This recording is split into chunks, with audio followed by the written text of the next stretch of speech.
Hello friends, आज की video में हम ऑटोकैड 3D सॉलिड ड्राइंग उसकी सेटिंग के बारे में जानेंगे और उसका सेटिंग करने में जो प्रॉब्लम होगी उसका सॉल्यूशन भी हम देखेंगे।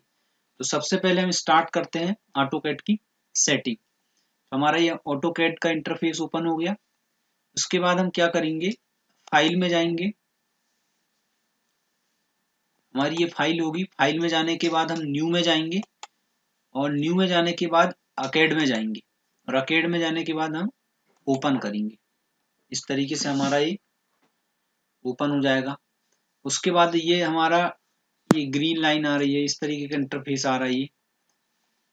अब इसके बाद ये जो हमारा ऑब्जेक्ट है इस तरीके से ऐसे आगे बढ़ रहा है। इसके लिए अब क्या करेंगे, सबसे पहले तो हम ग्रिड को ऑफ कर देते हैं, स्नैप को ऑन करेंगे और ऑर्थो को हम ऑन कर देते हैं। अभी हमारा ऑब्जेक्ट है ये कहीं पे भी मूव हो रहा है, इधर इधर कहीं पे भी मूव होता है। इसके लिए हम क्या करेंगे, व्यू में जाएंगे। व्यू में जाने के बाद डिस्प्ले पे जाएंगे और डिस्प्ले पे जाने के बाद यूसीएस आइकॉन पे जाएंगे।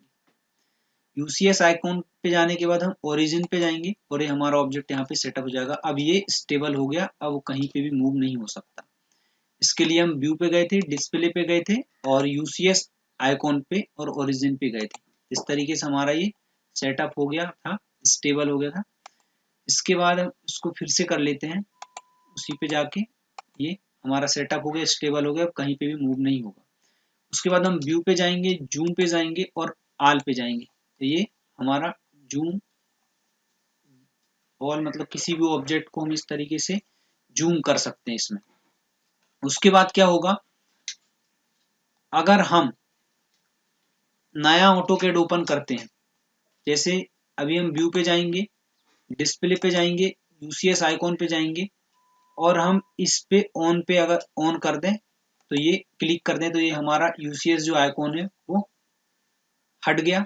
यहाँ पे इंटरफेस पे यूसीएस आइकॉन नहीं दिख रहा है। इसके लिए फिर क्या करेंगे, फिर से व्यू में जाएंगे, डिस्प्ले पे जाएंगे, यूसीएस आइकॉन पे जाएंगे और इस पे क्लिक करेंगे ऑन पे, तो हमारा ये यूसीएस आइकॉन आ जाएगा इस तरीके से। तो हमारा यूसीएस आइकॉन आ गया। उसके बाद हम फिर से ओरिजिन पे जाएंगे और फिर से ये ऑब्जेक्ट इस तरीके से हो गया। इसके लिए हम फिर व्यू में जाएंगे, डिस्प्ले में जाएंगे, यूसीएस आइकॉन पे जाएंगे, ओरिजिन पे जाएंगे, तो ये हमारा ऑब्जेक्ट नहीं होगा। जैसे मान लेते हैं हम एक रेक्टेंगल ले लेंगे, ये रेक्टेंगल हो गया हमारा। अब हम इसमें क्या करेंगे, व्यू में जाएंगे, जूम पे जाएंगे और ऑल पे जाएंगे। इस तरीके से ऑल पे जाएंगे तो हमारा ये ऑब्जेक्ट ऐसे तरीके से मूव हो जाता है। लेकिन जो हमारा यूसीएस जो आइकॉन है वो हमारा यहीं पे स्टेबल रहता है, चाहे हम ऑब्जेक्ट को कहीं पे भी मूव कराएं। इस तरीके से हमारा माउस पे स्क्रोल को क्लिक करके और हम कहीं पे भी इसको मूव कर सकते हैं। इस तरीके से हमारा ऑब्जेक्ट मूव हो जाएगा। ये हो गया इस तरीके से, ऐसा कहीं भी ये मूव हो सकता है। तो हम इसको डिलीट कर देते हैं, ये डिलीट हो जाएगा हमारा। उसके बाद हम क्या करते हैं, फॉर्मेट पे जाएंगे और इसकी जो ड्राइंग, या फिर हम इसी को देख लेते हैं, व्यू में जाएंगे, डिस्प्ले पे जाएंगे, यूसीएस आइकॉन पे जाएंगे और प्रॉपर्टी पे क्लिक करेंगे। अगर प्रॉपर्टी पे हम क्लिक करते हैं तो हम इसकी डायमेंशन को भी निकाल सकते हैं। जैसे हमको 2D पे लेना है तो हम इस ऑब्जेक्ट को इस तरीके से 2D बना सकते हैं, जो कि यहाँ पे एक्स और वाई डायमेंशन में आपको शो हो रहा है। अगर हमको इस पे 3D पे लेना था, हम इस तरीके से 3D पे एक्स वाई जेड इस तरीके से कर सकते हैं।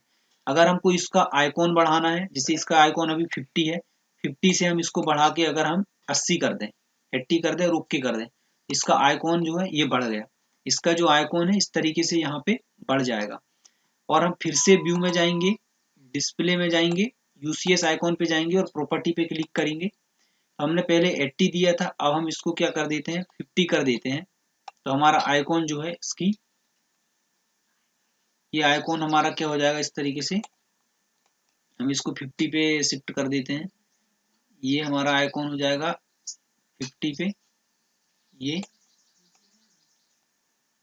इस तरीके से हमारा अभी माउस पे हम क्लिक कर रहे हैं, ये 50 पे हो गया, ओके कर देंगे। 3D डायमेंशन पे है, इस तरीके से हम ओके करेंगे तो ये हमारा 50 पे यूसीएस आइकॉन आ जाएगा। इस तरीके से उसका साइज हो जाएगा। तो हमने इतनी सेटिंग के बारे में जाना कि हमने सबसे पहले व्यू पे गए, सबसे पहले हम फाइल पे गए, न्यू पे गए। न्यू में जाने के बाद अगर हम अकेड पे जाते हैं, आर्केड पे ओपन करते हैं। उसके बाद हम फिर व्यू में जाते हैं, डिस्प्ले पे जाते हैं, यूसीएस आइकॉन में जाते हैं, ओरिजिन पे जाते हैं।